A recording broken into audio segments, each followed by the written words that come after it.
Bismillahirrahmanirrahim. Bismillahirrahmanirrahim. Assalamualaikum warahmatullahi wabarakatuh.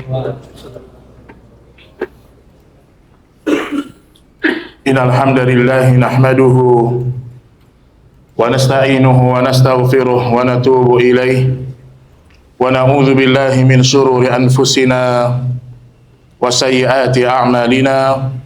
Man yahdihillahu fala mudilla lahu wa man yudlil fala hadiya lahu. Ashhadu an la ilaha illallah wahdahu la syarika lah wa ashhadu anna Muhammadan abduhu wa rasuluh. Amma ba'd, kaum muslimin dan muslimat rahimani wa rahimakumullah. Pada siang hari ini kita akan melanjutkan bahasan tafsir juz amma, tafsir juz 30. Dan sekarang kita akan membahas tafsir dalam surat Al-Asr, tafsir dalam surat An-Nasr, dalam surat An-Nasr. Kaum muslimin dan muslimat rahimani wa rahimakumullah. Allah Subhanahu wa taala berfirman, a'udzu billahi minasyaitonir rajim. Bismillahirrahmanirrahim. Idza jaa nasrullahi wal fath. Dan apabila telah datang pertolongan Allah dan kemenangannya. Wa ra'aitan nasa yadkhuluna fi dinillahi afwaja. Maka engkau akan melihat manusia ya Muhammad sallallahu alaihi wasallam masuk Islam dalam kondisi berbondong-bondong. Fasabbih bihamdi rabbika wastaghfir. Maka pujilah Rabbmu Allah Subhanahu wa taala, bertasbihlah, wastaghfir, dan minta ampunlah kepada Allah. Innahu kana tawwaba. Sesungguhnya Allah Subhanahu wa taala Maha penerima taubat. Baik Bapak Ibu sekalian rahimani wa rahimakumullah. Surat yang mulia ini ada beberapa penjelasan dari para ulama. Dinukilkan sebuah riwayat dari Umar bin Al-Khattab radhiyallahu taala anhu, dan juga dikeluarkan oleh Imam Al-Bukhari rahimahullahu taala. An Ibn Abbas radhiyallahu taala anhu qala, dari Abdullah bin Abbas radhiyallahu anhuma, kana Umar yudkhiluni ma'a asya'in badrin, ma'a asyakhin badrin. Kata Abdullah bin Abbas, waktu itu dia masih kecil. Dia bercerita tentang masa kecilnya atau masa remajanya. Dahulu aku pernah dibawa oleh Umar bin Khattab radhiyallahu taala anhu untuk berkumpul bersama asyakhin Badar, syekh-syekh atau sahabat-sahabat senior yang ikut di perang Badar. Faka'anna ba'duhum wajada fi nafsihi. Akhirnya sebagian mereka melihat Abdullah bin Abbas ini masuk, ya, ada sesuatu dalam jiwa mereka. Faqala lam yakhul hadha ma'ana wa lana abna'un mithluh. Kemudian sahabat-sahabat senior ini, ketika Umar memasukkan Abdullah bin Abbas dalam pertemuan mereka, maka para sahabat bertanya, wahai Umar, jadi seakan-akan kata para sahabat senior, wahai Umar, kenapa engkau masukkan Abdullah bin Abbas di tengah-tengah kita? Bukankah kami juga punya anak-anak kecil? Ini maksudnya kenapa cuma Abdullah bin Abbas saja yang boleh masuk, sementara kita juga punya anak-anak kecil yang banyak. Faqala Umar, kemudian Umar mengatakan, innahu mimman qad alimtum fada'ahum dhata yaumin fa'adakhalahu ma'ahum. Kemudian kata Umar, kalian akan mengetahui apa sebab kenapa aku masukkan Abdullah bin Abbas dalam pertemuan ini. Kemudian pada suatu kesempatan yang lain, terjadilah diskusi antara Abdullah bin Abbas, Umar bin Khattab dengan para sahabat tentang sebab turunnya idza jaa nasrullahi wal fath. Jadi Umar bin Khattab tanya masing-masing kepada sahabat senior, apa pendapat engkau tentang ayat ini, idza jaa nasrullahi wal fath, sampai akhir ayat. Mayoritas sahabat mereka mengatakan ini pertanda kemenangan kaum muslimin yang pada akhirnya orang-orang banyak masuk Islam. Di pendapat mayoritas para sahabat yang senior pada waktu itu. Sebagian mereka diam, tidak menjawab. Maka akhirnya Umar bin Khattab dia bertanya kepada Abdullah bin Abbas radhiyallahu anhuma. Maka kata Abdullah bin Abbas, "Fadzalika alamatu ajalik." Kata Abdullah bin Abbas, "Huwa ajalun Rasulillah sallallahu alaihi wasallam a'lamuh." Aku memahami ayat ini turun sebagai tanda sebentar lagi akan wafat Rasulullah sallallahu alaihi wasallam. Jadi tafsirnya Ibnu Abbas berbeda dengan tafsir mayoritas para sahabat senior. Maka kemudian Umar bin Khattab mengatakan, la a'lamu minha illa ma taqul. Kata Umar, aku juga tidak mengetahui tentang ayat ini kecuali sebagaimana apa yang Abdullah bin Abbas katakan. Maksudnya Umar setuju dengan penafsirannya Abdullah bin Abbas. Nah, Bapak Ibu sekalian, ya, di sini menjelaskan bahwasanya keutamaan Abdullah bin Abbas radhiyallahu anhuma mengalahkan sebagian para sahabat senior dari sisi ilmu tafsir. Apa sebabnya? Karena Abdullah bin Abbas radhiyallahu anhuma dia pernah mendapatkan doa dari Nabi sallallahu alaihi wasallam. Kata Nabi kepada Abdullah bin Abbas, "Allahumma faqihu fid din wa 'allimhu ta'wil." Ya Allah, berikanlah kepada Abdullah bin Abbas ini kefaqihan dalam masalah agama. Wa 'allimhu ta'wil, dan ajarkanlah kepadanya ilmu tentang Al-Qur'an. Jadi Nabi menggabungkan antara pemahaman yang benar dengan penafsiran Al-Qur'an. Nah, kalau kita perhatikan sebelum kita masuk kepada rincian-rincian ayat, ya, saya ingin mulai pada muqaddimah dulu. Kita tahu bahwa Bapak Ibu yang dirahmati Allah, seorang tidak boleh berbicara tentang satu ayat pun dalam Al-Quran kecuali dia memiliki dalil yang jelas. Kita nggak boleh berbicara tentang Allah, tentang agama ini kecuali dengan dalil, dengan hujjah. Maka di antara bentuk kedustaan seorang kepada Allah dan Rasulnya, dia mengarang-arang agama ini. Maka kita kalau menafsirkan ayat, Al-Imam Ibnu Katsir telah memberikan 4 metode para salaf dalam menafsirkan Al-Quran. Metode yang pertama yaitu menafsirkan ayat dengan ayat. Ini metode Imam Ibnu Katsir. Kalau ada satu ayat dalam Al-Quran, terkadang satu ayat ini Allah tafsirkan pada ayat yang lain. Kita nggak perlu ngarang-ngarang. Oh, maksud ayat ini menurut hemat saya Ustadz, nggak bisa. Nggak berlaku, hemat pendapat nggak berlaku.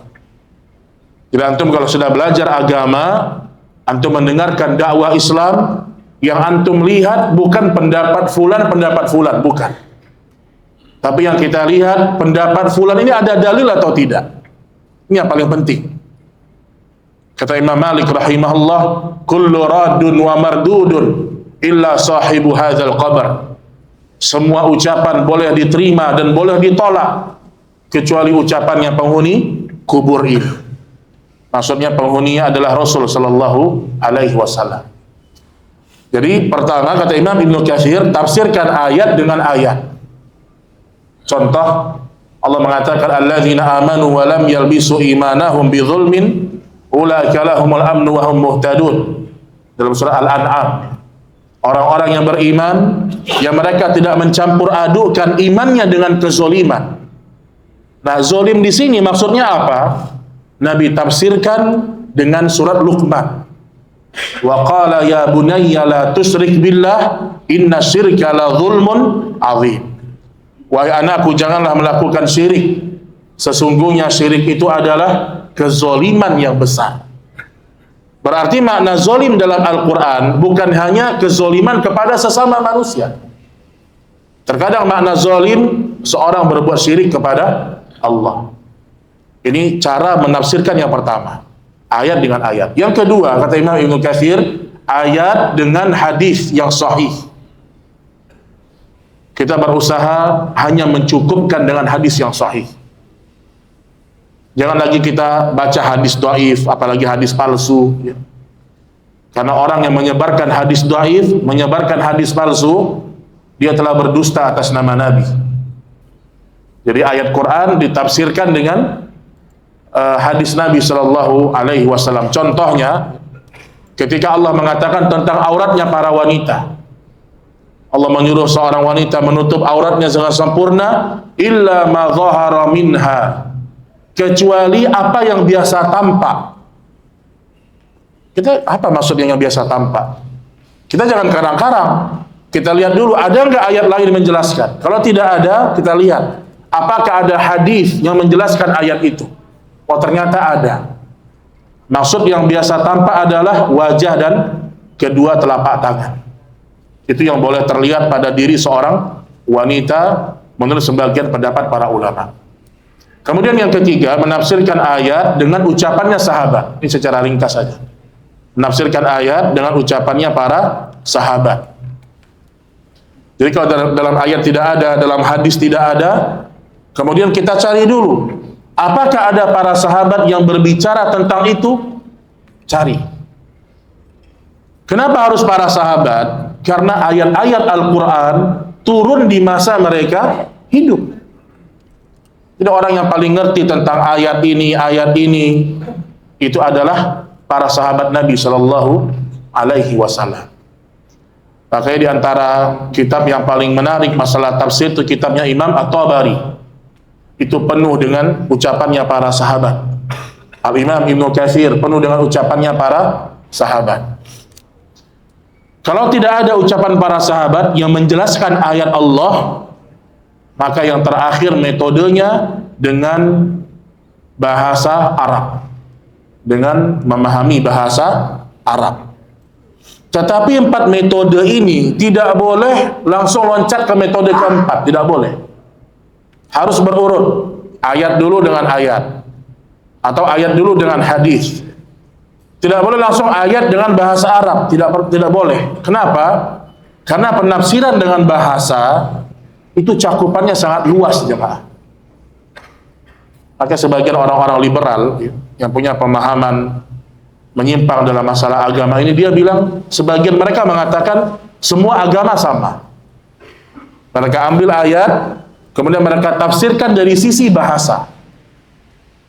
Atau sebagian lagi ada orang yang tidak sholat, dia ambil satu ayat, dia tafsirkan dengan bahasa. Contohnya apa?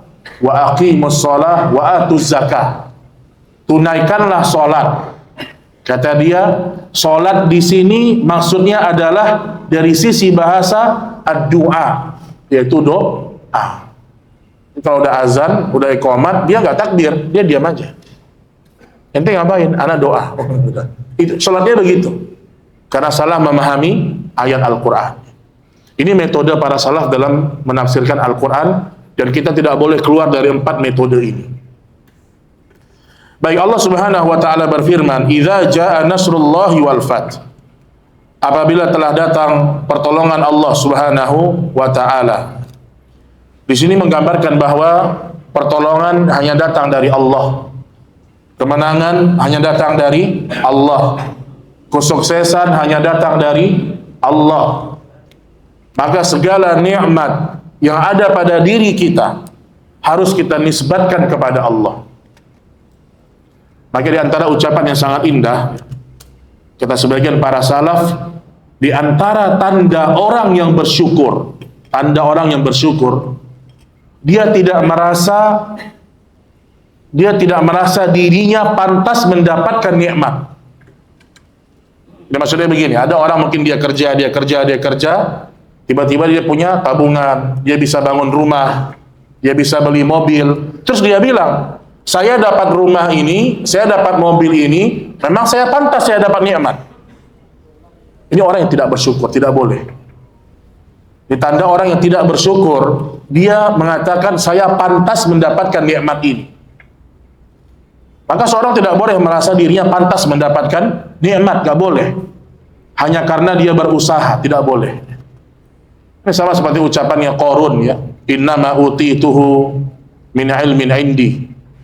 Kata Qarun, sesungguhnya aku mendapatkan ilmu ini, sesungguhnya aku mendapatkan rezeki harta ini karena aku punya ilmu, aku pantas mendapatkannya. Maka sekali lagi teman-teman sekalian, kesuksesan kita, kemenangan itu hanya datang dari Allah Subhanahu wa taala. Dan kemenangan di sini maksudnya adalah Fathul Makkah. Fathul Makkah. Maka kata para ulama, ketika terjadi Fathul Makkah, maka Nabi masuk ke kota Makkah dalam kondisi yang sangat tawaduk sama Allah. Sampai digambarkan oleh para ulama sirah, Nabi masuk ke kota Makkah sampai disebutkan Nabi menunduk, sampai seakan-akan jenggot beliau ini hampir menyentuh tanah. Tawadu'an lillah. Nabi merendah di hadapan Allah, seakan-akan Nabi mengatakan, ya Allah, kemenangan ini bukan dari saya, bukan karena perjuangan dakwah saya, bukan, tapi murni datangnya dari Allah Subhanahu wa ta'ala. Dan kalau kita lihat Fathul Makkah pada tahun 8 Hijriah, itu sampai disebutkan oleh orang-orang Mekah musyrikin pada waktu itu, Muhammad sebentar lagi datang ke kota Mekah. Hadza yaumun malhamah. Berarti Muhammad akan balas dendam dengan kita. Akan terjadi hari pertumpahan darah. Tapi ternyata sampai Nabi di kota Mekah, Nabi tidak balas dendam. Ini akhlak seorang muslim. Bayangkan antum, 13 tahun Nabi disiksa, sahabat-sahabatnya sebagian dibunuh, harta-harta kaum muslimin diambil, 13 tahun diboikot, sampai Nabi diusir dari kota Mekah. Tapi ketika Nabi berhasil menaklukkan kota Mekah, apakah Nabi balas dendam? Tidak. Nabi mengatakan, barang siapa yang masuk ke rumahnya Abu Sufyan, maka dia akan selamat. Barang siapa yang masuk ke rumahnya Abu Jahal, maka dia akan selamat. Izhabu fa antumut tulaqa. Silakan kalian pergi semuanya, kalian orang-orang yang saya bebaskan. Nabi tidak balas dendam. Karena balas dendam bukan akhlak seorang muslim.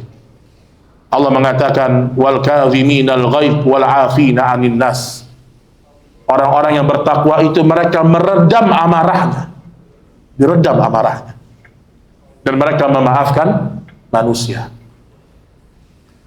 Makanya Ustaz, secara teori gampang Ustaz bilang maafin orang Ustaz. Tapi secara prakteknya sulit. Kenapa sulit?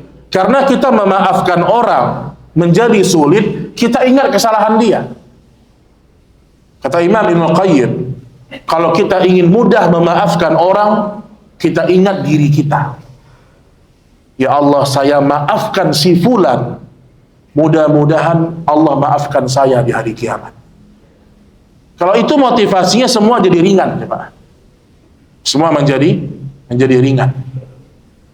Makanya di sini ayat yang pertama secara ringkas dalil bahwasanya kemenangan kota Mekah itu dengan murni karena pertolongan Allah Subhanahu wa taala.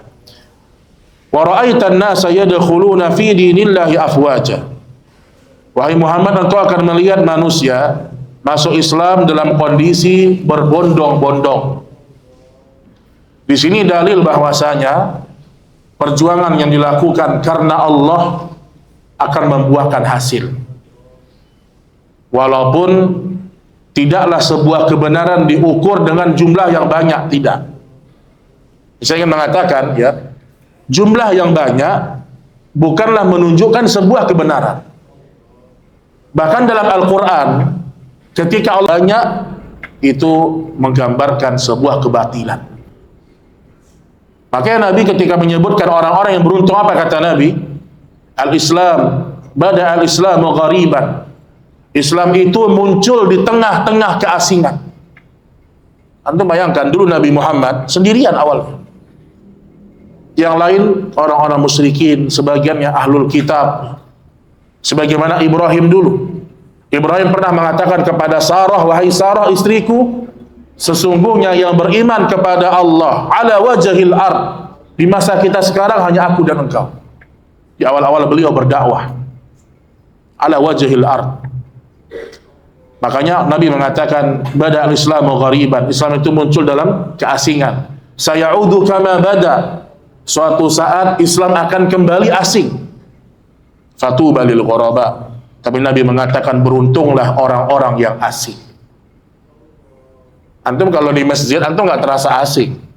Antum pergi ke tempat-tempat mayoritas manusia berkumpul.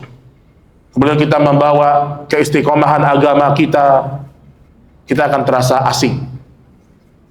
Jadi maksud saya, dari perjuangan dakwah Nabi membuahkan hasil, yaitu orang-orang banyak yang masuk Islam. Walaupun tidaklah standar kebenaran itu banyaknya jumlah. Dan tidak ada nikmat yang lebih besar Bapak Ibu, lebih daripada seorang Allah berikan hidayah Islam, tidak ada lagi. Makanya nikmat terbesar dalam hidup kita itu iman, nikmat terbesar. Sampai Allah mengatakan tentang orang-orang kafir yang tidak punya iman, innal ladzina kafaru wa matu wa hum kuffar fala yuqbala min ahadihim mil'ul ardi dhahaba walau iftada. Orang-orang kafir itu, mereka ketika melihat api neraka Allah, kemudian mereka ingin menebusnya sepenuh bumi emas. Jadi Allah mengatakan seandainya orang kafir di neraka, dia punya sepenuh bumi emas, dia ingin tebus dengan neraka, itu pun tidak akan diterima Allah. Maka saya ingin mengatakan bahwasanya seandainya kita menghadap Allah hanya dengan iman sebesar biji zarrah, itu lebih bermanfaat di hadapan Allah daripada kita mati bergelimang dengan harta. Kita punya iman sebesar biji zarrah, itu lebih bermanfaat di hadapan Allah. Karena ahli tauhid tidak akan pernah kekal dalam api neraka. Selama tauhidnya benar, tidak akan pernah kekal dalam api neraka. Kemudian saya bawakan tafsir-tafsir ringkas ya, karena waktu kita terbatas. Di antara tafsir As-Sa'di rahimahullahu taala, fasabbih bihamdi rabbika wastaghfir. Nah, di sini kata para ulama, di antara akhlak seorang muslim, kalau dia sudah mendapatkan kemenangan, kesuksesan, maka disuruh dia bertasbih. Fasabbih bihamdi rabbika. Pujilah Rabbmu, ingatlah kepada Rabbmu, wastaghfir, dan beristighfarlah kepada Allah. Bapak Ibu, kalau kita perhatikan ranah-ranah ibadah, setiap biasanya yang namanya ibadah itu, terutama ibadah-ibadah yang besar, itu Allah tutup dengan istighfar. Allah suruh kita beristighfar. Contoh di sini, ketika kaum muslimin banyak yang masuk Islam, Nabi Muhammad disuruh untuk beristighfar kepada Allah. Maka kata para ulama, biasanya ibadah-ibadah yang hebat diakhiri dengan istighfar. Contoh, majelis ilmu. Majelis ilmu ibadah yang hebat, turun malaikat. Kemudian para malaikat beristighfar untuk para penuntut ilmu. Sebelum kita menutup majelis, apa doa kita? Doa kafaratul majelis. Subhanakallahumma wa bihamdik, asyhadu an la ilaha illa anta, astaghfiruka. Ada kalimat istighfar. Kemudian juga setelah selesai sholat, kita beristighfar. Assalamualaikum warahmatullahi, assalamualaikum warahmatullahi, astaghfirullah, astaghfirullah, astaghfirullah. Ustaz, boleh nggak ganti dengan alhamdulillah? Tidak boleh. Karena wa khairul huda hudan nabi. Sebaik-baik petunjuk Nabi. Kalau Nabi mengatakan istighfar selesai sholat, itu yang terbaik. Kemudian ketika selesai ibadah atau beranjak dari Arafah, disuruh juga untuk beristighfar. Ketika ibadah wukuf di Arafah, wastaghfirullah, kata Allah. Kemudian setelah orang selesai tahajud qiyamul lail, dekat-dekat waktu sahur, Allah mengatakan tentang para sahabat, wa yastaghfiruna bil ashar. Para sahabat itu di waktu-waktu sahur mereka beristighfar kepada Allah. Maka intinya, seorang kalau selesai melakukan sesuatu yang hebat dari ibadah, atau sesuatu yang dia mendapatkan nikmat dari Allah, satu sisi dia bersyukur, satu sisi dia memuji Allah, tapi jangan pernah dia lupa untuk selalu beristighfar. Istighfar dia kepada Allah Subhanahu wa taala. Dan di sini dalil bahwasanya seorang berusaha dia mengikuti Nabi Shallallahu alaihi wasallam. Contoh Bapak Ibu ya. Sekarang banyak ibadah-ibadah umrah yang tidak sesuai dengan sunnah. Jadi kita kalau sudah ranahnya ibadah Ibadah itu bukan sekedar banyak, lama, bukan. Ibadah yang diterima Allah ikhlas dan sesuai dengan contoh Nabi. Kemarin saya dapat berita ada orang Indonesia umrah sampai 9 jam. Gimana tuh Pak? Umrahnya 9 jam lamanya. Doanya lama, kemudian sa'inya lama. Apakah Nabi umrahnya sampai seperti ini? Tidak. Ini umrah yang tidak ada sunnahnya. Nabi kalau umrah, Nabi pakai ihram, Nabi tawaf, Nabi sa'i, tahallul, selesai. Nabi doa sewajarnya. Maksud saya gini ya, orang ketika dia umrah, jangan dia merasa, oh saya umrah 9 jam. Kita umrah 2 jam, 3 jam sudah cukup. Itu sudah cukup. Maka sama seperti sebagian ibadah-ibadah yang lain, yang Nabi tidak contohkan kemudian ditambah-tambah. Dan juga di sini saya ingin ingatkan tadi ada satu faedah ya, bahwasanya seorang yang Allah berikan nikmat Al-Quran itu dia menjadi seorang yang terbaik. Saya dengar ada program untuk driver belajar Al-Quran, Masya Allah. Ingat kita ini jangan sampai mati nggak bisa ngaji, coba. Kita bahasa Inggris fasih, Masya Allah. Bahasa Jepangnya lancar. Tapi membaca kalamullah kita terbata-bata. Makanya Nabi pernah mengatakan, Iqra'ul Qur'an, fa'innahu ya'ti yawmal qiyamah syafi'an li ashabi. Bacalah Al-Quran, karena Al-Quran datang di hari kiamat, akan memberikan syafaat. Saya hanya ingin mengatakan, di masa sekarang, fasilitas untuk belajar Quran di mana-mana banyak. Ini semakin memperberat hujah kita di hadapan Allah kalau kita nggak bisa ngaji. Dan tidak ada kata malu untuk belajar Al-Quran. Mulai dari Iqra lagi, Iqra 1, Iqra 2, kalau memang belum lancar. Dan yakinlah Allah akan mudahkan Al-Quran bagi siapa yang ingin mempelajarinya. Abdullah bin Abbas tadi kita sebutkan ya, dimuliakan di tengah-tengah para sahabat. Kenapa? Karena keilmuan Al-Quran. Maka ingat hadis Nabi, kalau kita belajar Al-Quran, Allah berikan kepada kita syafaat besok di hari kiamat. Dan terakhir ya, Allah mengatakan innahu kana tawwaba. Sesungguhnya Allah Maha penerima taubat. Al-Imam An-Nawawi dalam kitab Riyadhus Shalihin di bab yang berkaitan masalah taubat, beliau mengatakan taubat itu ada 2 secara ringkas. Taubat dari dosa-dosa yang berkaitan dengan Allah dan taubat yang berkaitan dengan dosa sesama manusia. Kalau taubat berkaitan dengan dosa dengan Allah, kita harus ada nadamah, ada penyesalan, kemudian bertekad untuk tidak melakukannya kembali. Kemudian sebagai ulama mengatakan menangisi dosa tersebut. Ini kalau berkaitan dengan Allah. Gak sholat, lalai, atau misalnya tidak berpuasa, ini kan dosa yang berkaitan dengan Allah. Atau berbuat syirik. Adapun dosa yang berkaitan dengan makhluk, ditambah satu lagi syaratnya. Dia harus mengembalikan hak orang yang pernah dia ambil haknya. Misalnya dia pernah gibahin orang tersebut, dia harus minta maaf. Atau dia pernah mengambil harta saudaranya, harus dia kembalikan.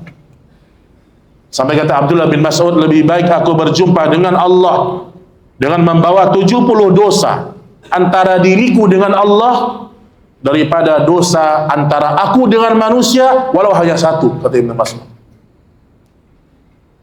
Dan terakhir ada ucapan dari Syekh Muhammad bin Shalih Al-Utsaimin. Beliau mengatakan begini, al-ghibatu minal kabair. Ghibah atau dosa-dosa yang berkaitan dengan hak manusia, entah ghibah, namimah, adu domba, apapun yang semisal dengan ini ya. Kata Syekh Utsaimin, al-ghibatu minal kabair. Itu diantara dosa-dosa besar. La tukaffiruha as-salah, wala siyam, wala sadaqah, wala al-hajj. Yang dosa-dosa itu kalau dikerjakan tidak bisa dihapuskan hanya karena kita sholat, puasa, sedekah, bahkan haji. Ingat, dosa yang berkaitan dengan sesama manusia tidak bisa dihapuskan dengan sholat, haji, puasa, sedekah. Kenapa kita harus mengembalikan hak orang tersebut?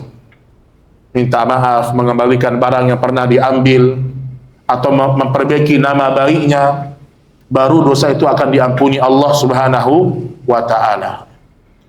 Dan Allah menerima taubat semua hamba-hambanya.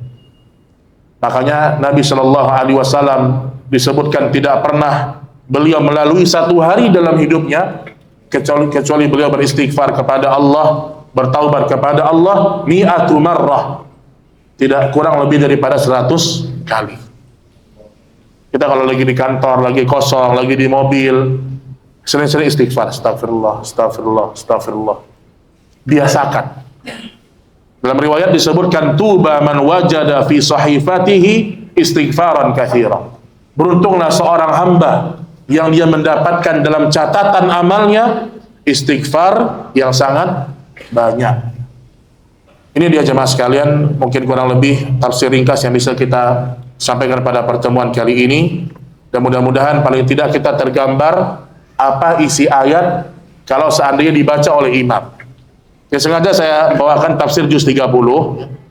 Minimal antum terbayang, oh imam baca surat An-Nasr, oh ini gambarannya. Oh imam baca surat Al-Kafirun, oh ini makna gambarannya. Tujuannya supaya kita lebih khusyuk dalam sholat, dan rata-rata juz 30 itu dibaca oleh imam-imam di masjid. Wallahu a'lam bissawab. Ini mungkin yang bisa kita sampaikan. Wassallallahu ala nabiyyina Muhammad, subhanakallahumma wa bihamdik, asyhadu an la ilaha illa anta, astaghfiruka wa atubu ilaik. Assalamualaikum warahmatullahi wabarakatuh.